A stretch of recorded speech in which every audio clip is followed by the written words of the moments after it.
Saludos, amigas, amigos. Bienvenidos a su podcast Despolarizados. Como siempre, esto lo transmitimos los miércoles a las 8 de la noche a través del Instagram TV de Unión por Venezuela, con retransmisión los días jueves a las 2 de la tarde a través de Punto de Corte. Y ahora habrá retransmisión también los días sábados a las 9 de la mañana a través de Radio Comunidad. En esta oportunidad, nuevamente tenemos como invitado al internacionalista Luis Alejandro Sauce.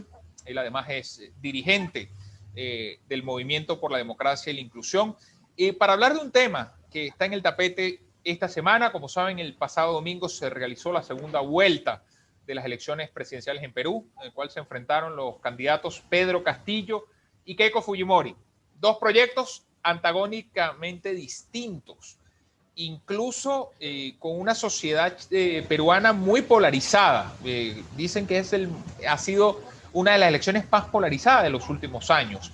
Pero para ir hablando de esto, tenemos aquí a Luis Alejandro Sauce. Y lo primero que quiero preguntarte, Alejandro, es ¿qué esperar de estos resultados que se ven que van a ser apretados? Pero sobre todo poniendo el énfasis, gane quien gane, ¿qué va a pasar en Perú a partir de este momento? Bueno, muchísimas gracias, Rafael, por la invitación. Un placer estar de nuevo contigo conversando y analizando lo que sucede pues, en nuestra región y en el mundo a través de los distintos espacios. La situación en Perú es bastante compleja. Cuando tú me preguntas qué puede suceder en el país, bueno, yo creo que es evidente ya que hay una polarización marcada, efectivamente con dos proyectos que son antagónicos, al menos en la exposición de campaña. Es importante resaltar que muchas veces los candidatos plantean en una campaña luego que están en el ejercicio del poder y que comprenden la dinámica del poder, su interrelación con actores en lo económico, en lo social, en lo militar, a veces suelen cambiar algunas posiciones. No todo lo que se dice en campaña a veces se cumple, ¿no? Pero sin embargo, la posición política de ambos, la situación que ha afrontado el Perú en los últimos años, más de 3 presidentes en un periodo menor a 4 años, con intervenciones del Congreso peruano, con medidas o decisiones del Ejecutivo en contra de algunas fuerzas políticas dentro del Congreso, avisoran sin lugar a duda una profunda crisis de gobernabilidad. No va a ser fácil gobernar en el Perú, salvo que quien resulte electo pueda entender y sentarse con cada una de las partes. Se intenta aplicar a rajatabla medidas que puedan transformar o alterar la situación existente hoy en el Perú. Por ejemplo, el candidato Castillo, que plantea la posibilidad de una asamblea constituyente, una reforma profunda de un modelo económico que no tiene 2 días, 5 años, un modelo que tiene ya más de 3 décadas, que está sustentado sobre la base de la política clásica en los últimos años, ¿no? El nivel de conflictividad política que puede llegar a expresarse en las calles y sobre todo que pueda tener la violencia como una vía de resolución de los problemas. Vimos en las elecciones del domingo agresiones físicas de una u otras partes, y nosotros en Venezuela que vivimos eso lamentablemente, cuando se planteó la política no desde el adversario, no desde el contrincante, sino desde la tesis del amigo o enemigo, patriota o antipatriota, esos escenarios llevan a una confrontación inevitable. Llega el momento en que las ideas, los diálogos, las conversaciones se agotan y los actores sociales, los actores políticos buscan básicamente la aniquilación del otro. Así que lo que se avisora en Perú, a mi juicio, es una profunda posibilidad de gobernar de manera pacífica, de manera articulada, donde las partes dialoguen, se pongan de acuerdo y puedan emprender políticas públicas en consonancia con la realidad de un país que tiene sus particularidades, que tiene sus problemas sociales, sus problemas económicos, y esa conflictividad no va a tener detrás de sí una institucionalidad fuerte, porque en los últimos años ha quedado en evidencia que la institucionalidad se ha visto mermada justamente por la conflictividad política. No en vano se han destituido 3 presidentes en un periodo menor a un ciclo de 4 años del ejercicio del poder. Hay un tema que me llama poderosamente la atención del caso peruano, y es que si uno ve después de la caída de Fujimori, los presidentes que le sucedieron, ninguno logró estabilizar un movimiento político a largo plazo. Alejandro Toledo ganó las elecciones y posteriormente vino Alan García, después Ollantumala, sin mencionar el caso de Pedro Pablo Kuczynski, Martín Vizcarra y el actual presidente de Perú. Pero ninguno de estos mandatarios ha logrado consolidar, como dicen, una sucesión normal a través de su partido político. Incluso los partidos políticos de los que he mencionado anteriormente están prácticamente desarticulados. ¿Qué esperar cuando vemos que en el caso tanto de Pedro Castillo como de Keiko Fujimori, sea cual sea el ganador o la ganadora en este caso, cómo gobernar? Porque no tienen ni siquiera control de la mayoría del Congreso. Es un Congreso que en cualquier momento incluso pudiera destituirlos bajo los argumentos jurídicos que tiene la Constitución peruana. ¿Qué tiene que hacer el presidente o la presidenta del Perú para lograr de alguna manera estabilizar a una sociedad demasiado conflictiva? Sí, tú lo has dicho, es un país que en los últimos años ha tenido un alto nivel de conflictividad política. Hay una particularidad: la mayoría de los presidentes de las últimas décadas, estamos hablando desde Fujimori en los años 90 hasta Alan García en segundos periodos, Ollantumala, Pedro Pablo Kuczynski, Alejandro Toledo, todos, absolutamente todos, han tenido procesos judiciales abiertos por el Tribunal de Justicia, en el caso del Perú, asociado a problemas de corrupción, a problemas de malversación. Entonces, en la psicología social del pueblo peruano subyace un elemento base, y es que quienes han estado ejerciendo la presidencia de una u otra forma están vinculados a hechos de corrupción. Eso es lo que explica, por ejemplo, que actores como Castillo surjan de la política. Fíjate que no viene del status quo de la política clásica peruana, como si es el caso de Keiko Fujimori, que bueno, fungió incluso como primera dama en el momento en que su padre se separa de su señora madre y ella cumplía esas funciones y se enfrentó a Ollantumala, perdió las elecciones, se enfrentó a Pedro Pablo Kuczynski y perdió las elecciones. Esa es tu tercera opción. Ella tiene procesos judiciales abiertos, estuvo presa. Entonces, una primera variable que afecta la credibilidad, la confianza, es justamente la reputación de los políticos peruanos. En su mayoría todos tienen o procesos abiertos o han tenido procesos vinculados a casos de corrupción. Eso, sin lugar a dudas, que genera una desconfianza en la población, se traslada a las instituciones, porque la corrupción no solo forma parte de la acción de los hombres, sino de las instituciones en las cuales se desempeñan estos hombres. Y es lo que ha explicado el conflicto permanente entre el Congreso, el Parlamento peruano como interpelador de estos actores, y es lo que ha obligado a la toma de decisiones. ¿Cómo poder solventar esta situación? Sin lugar a dudas tiene que haber un gran pacto nacional. Yo creo que el Perú, en sus distintos actores políticos, con sus distintos intereses, tienen que entender que es necesario sentarse a negociar y a dialogar en base a la posibilidad de construir nuevos consensos políticos que busque, por supuesto, erradicar el tema de la corrupción en el país, de combatir la corrupción, la malversación, que busque la posibilidad de generar mejores condiciones socioeconómicas a la población del Perú. Si nosotros revisamos los últimos indicadores que explican por qué también Castillo, el candidato Pedro Castillo, que era un absoluto desconocido en la zona central del Perú, en Lima, en la zona metropolitana de Lima, cuando se hizo la primera vuelta, incluso estudios previos a su candidatura, la población de Lima no arrojó más del 5% del conocimiento sobre Pedro Castillo, quién era, etc. Y fíjate cómo emerge. Entonces, ahí es importante que se generen los suficientes diálogos y consensos para que también se dé una articulación que ha sido histórica, esa desarticulación, esa desunión entre lo que es Lima, distrito metropolitano, y lo que es la provincia, ¿no? Están las provincias separadas de lo que era Lima, donde estaba la gran clase social. Creo que es el momento, esta expresión que ha dado la población peruana, nos guste o no nos guste, pero hay un porcentaje importante de la población peruana que está en distintas provincias, de gente humilde, de sectores campesinos, indígenas, que han dicho, queremos dar un cambio. Y creo que tienen que leerlo así.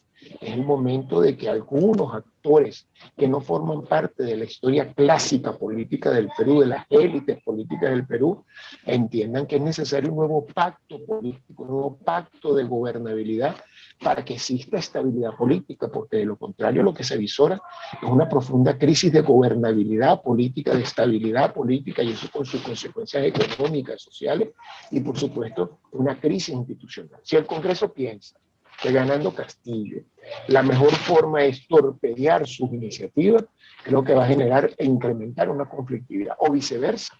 Si es en el caso de Keiko Fujimori, y hacen las mismas acciones tratando de reeditar procesos que ya existieron con relación a su figura, se incrementa la conflictividad política, porque entonces el Perú va a pasar por una etapa como en los últimos años de instituciones y conflictos políticos entre el Parlamento y el Poder Ejecutivo. Creo que el gran momento histórico debe decirle a los actores del Perú: hay una clase social y política en el Perú, hay una población que se manifestó, que puedes estar de acuerdo o no, y ya la gobernabilidad no solo se centra en Lima, sino que debe entenderse toda una nación y construir un nuevo pacto de gobernabilidad. Esa sería la propuesta, un nuevo pacto de gobernabilidad, un nuevo pacto de hacer política en el Perú, que no solo se concentre en las élites clásicas que han gobernado a lo largo de los años de este país. Mencionaste ahorita un tema serio sobre el tema de lo que es las clases políticas, la división social en Perú. Incluso la BBC de Londres escribió un extenso reportaje sobre cómo el voto se transformó hacia el interior, el sur muy pegado al norte, las zonas más rurales votaron por Castillo, las grandes ciudades votaron por Keiko, estados que son mayoritariamente poblados, pero que gracias al voto que tiene Pedro Castillo logra superar por muy poco margen lo que hace Keiko. Pero hay un tema que llama la atención, el fujimorismo.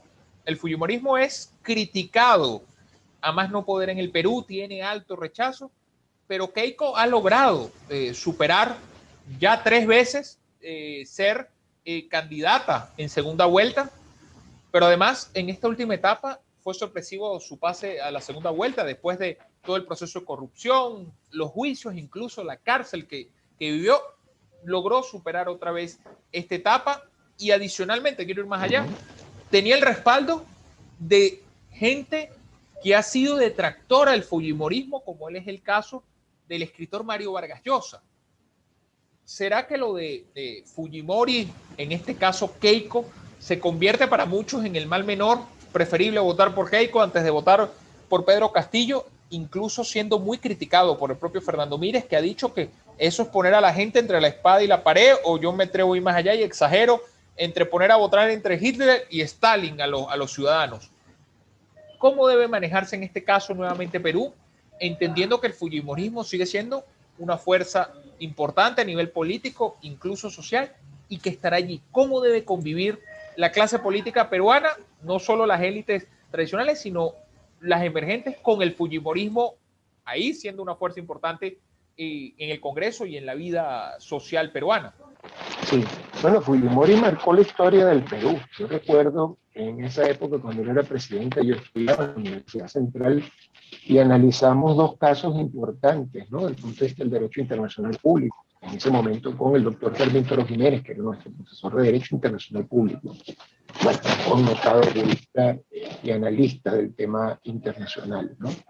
Y 2 hechos fueron relevantes. Por un lado, aquella disolución del Congreso, ¿te recuerdas?, del Parlamento peruano, y por otro lado, aquella acción por la vía de la fuerza que emprendió contra el grupo Sendero Luminoso, quien tomó por asalto la embajada del Japón.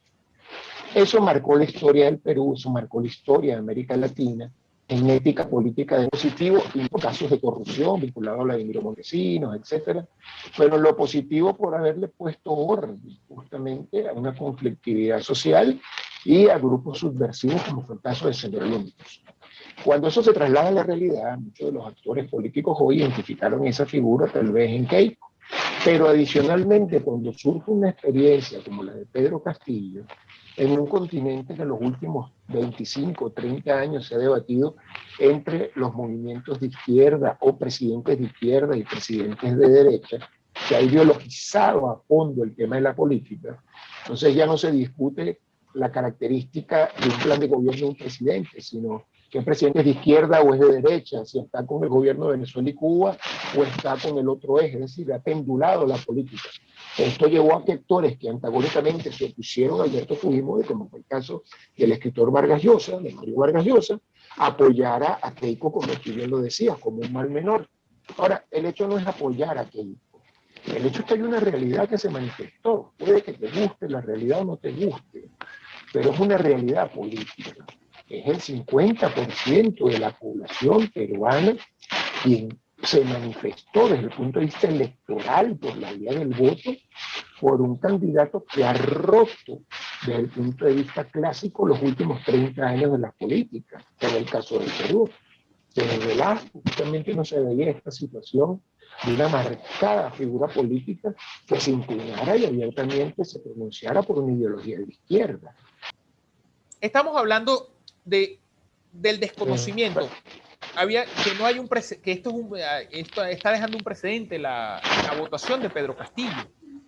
Y pareciera que una élite no reconoce la realidad de lo que está pasando en el caso peruano, sin menospreciar las opiniones que tiene Mario Vargas Llosa, que son muy válidas, que realmente son análisis a veces muy concretos. Pero ¿no será que este es el momento donde las élites peruanas, no solo políticas, intelectuales, todo ese conglomerado peruano que no hay que menospreciar, tienen que reconocer que hay una situación aguas abajo en la sociedad peruana en el cual la desigualdad está otra vez en la palestra, en el cual los pobres sienten que no están siendo escuchados sus demandas? ¿Cómo deben hacer ellos para lograr reconectarse con esa sociedad peruana que hoy les ha hablado a través de una votación importante representada en este caso por Pedro Castillo? Sí, sin lugar a dudas, como te decía, las élites deben reconocer que hay una realidad en el Perú. Más allá de algunos indicadores económicos, etcétera, es una realidad histórica que subyace desde el momento y que en los últimos años ha tenido la expresión de pactos políticos de una u otra tendencia que han ejercido el poder. El surgimiento de Castillo justamente ese fenómeno. Fíjate que en este último año, 2020, 2021, en el caso de la pandemia, el Perú incrementó la población en condición de pobreza más de 3,5 millones de personas, cifras que han dado los organismos internacionales como la CEPAL, etc. ¿Qué significa eso?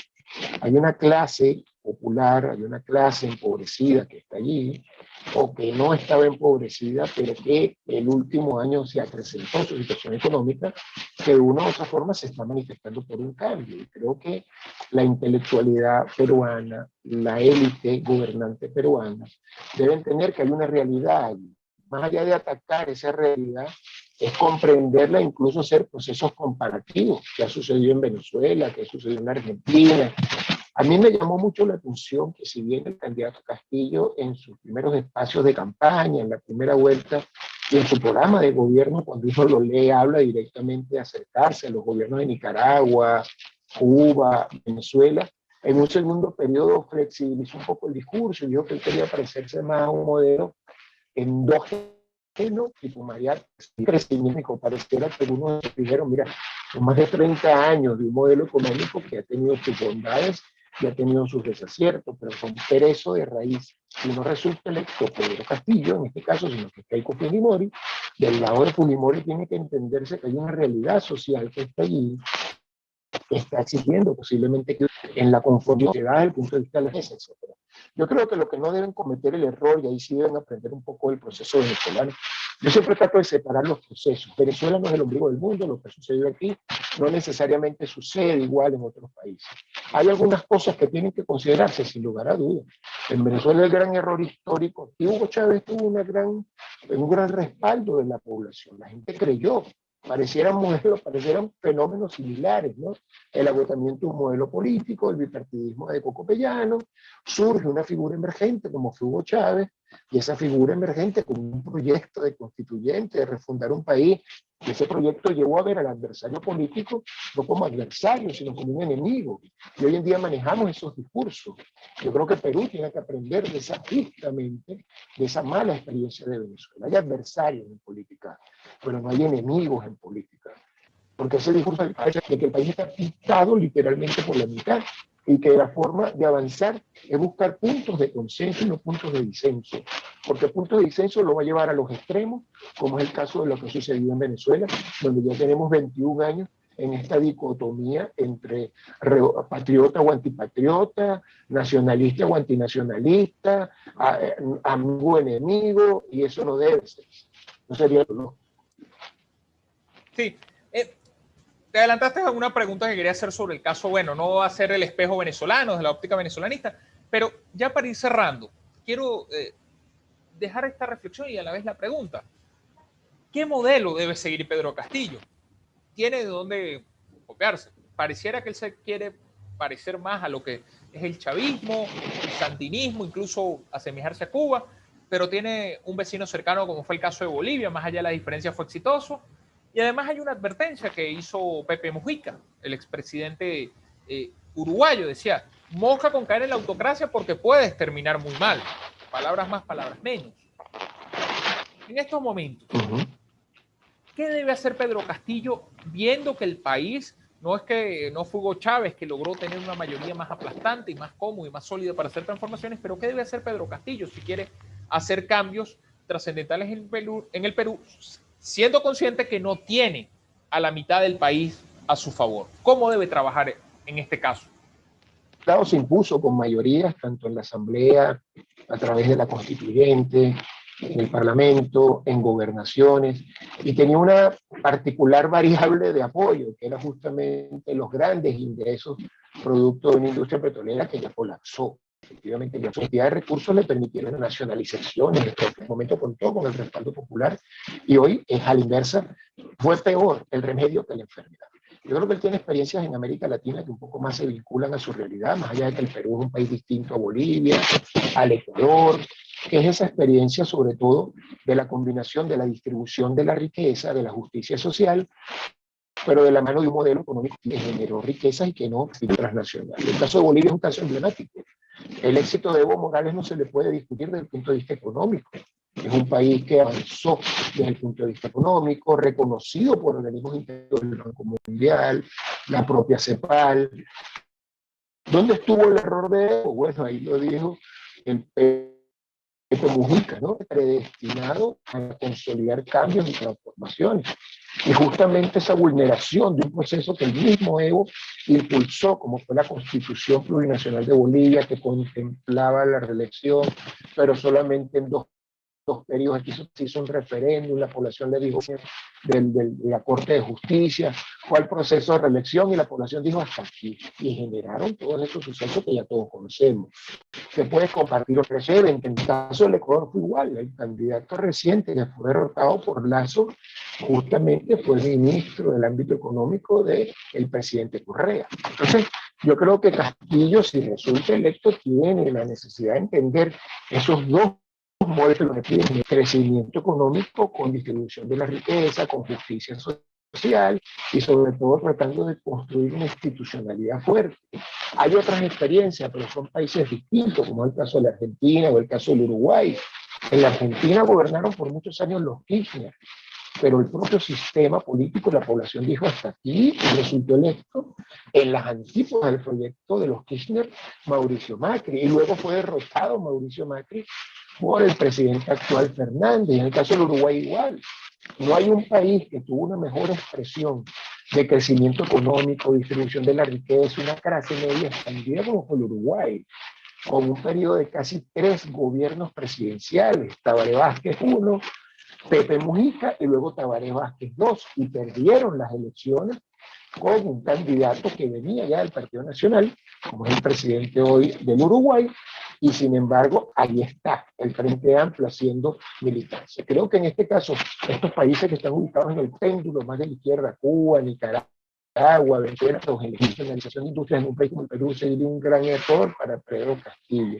Creo que tendría que sentarse a negociar con los actores de la economía, con los actores sociales, de aprender de experiencias que tuvo éxito y que tuvieron éxito, como el caso de Bolivia, como el caso del Ecuador, para poder entonces hacer una transformación progresiva, más lenta, que sí genera obviamente justicia y distribución de la riqueza en el Perú, porque sí hay una situación de pobreza y una situación de inequidad. Y siempre lo repito, el caso venezolano es un caso que sí sirve de aprendizaje, pero Venezuela ni es el ombligo del mundo, ni debe ser, digamos, el centro para que dictamine lo que sucede en la política regional. Yo creo que los venezolanos nos tenemos que mirar adentro, porque tenemos nuestros mismos errores. Hugo Chávez llegó ahí por el voto popular, y creo que es la expresión del voto popular, incluso en las condiciones más adversas que pudiéramos tener con un CNE, con las condiciones en las cuales tenemos, con vulneraciones de la participación, etcétera, es el venezolano que debe tomar la decisión. Yo no tengo duda de que un proceso electoral en el país, con la gente motivada, con la gente ganada, empoderada, sustituye del poder por la vía pacífica a quienes hoy ejercen el poder en Venezuela. Excelente ese mensaje. Creo que nos quedamos con eso que dicen. Entender que no somos el ombligo del mundo.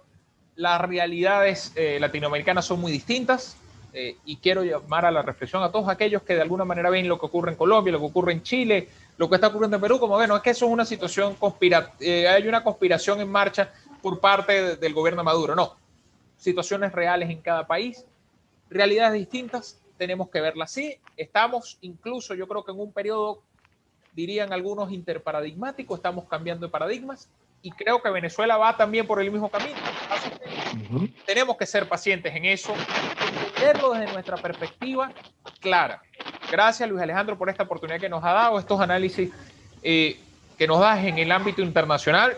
Seguro que te vamos a tener en otras oportunidades porque, dicho sea de paso, este domingo Chile va para las urnas electorales para elegir a sus gobernadores regionales por primera vez en su historia política y adicionalmente acabamos de salir de las elecciones de mitad de periodo de México, un estudio que también hay que hacer la evaluación propia y estudio propio, lo que representa eso para Andrés Manuel López Obrador en este caso. Pero con Perú nos quedamos por hoy, aquí con Luis Alejandro Tauce, él es internacionalista y dirigente del Movimiento por la Democracia y la Inclusión. Amigas, amigos, ha sido todo por hoy en nuestro podcast Despolarizados. Saben, como siempre, nos vemos los miércoles a las 8 de la noche a través del Instagram de Unión por Venezuela, los jueves a las 2 de la tarde por Punto de Corte y ahora nos veremos los sábados a las 9 de la mañana a través de Radio Comunidad. Será entonces hasta la próxima semana.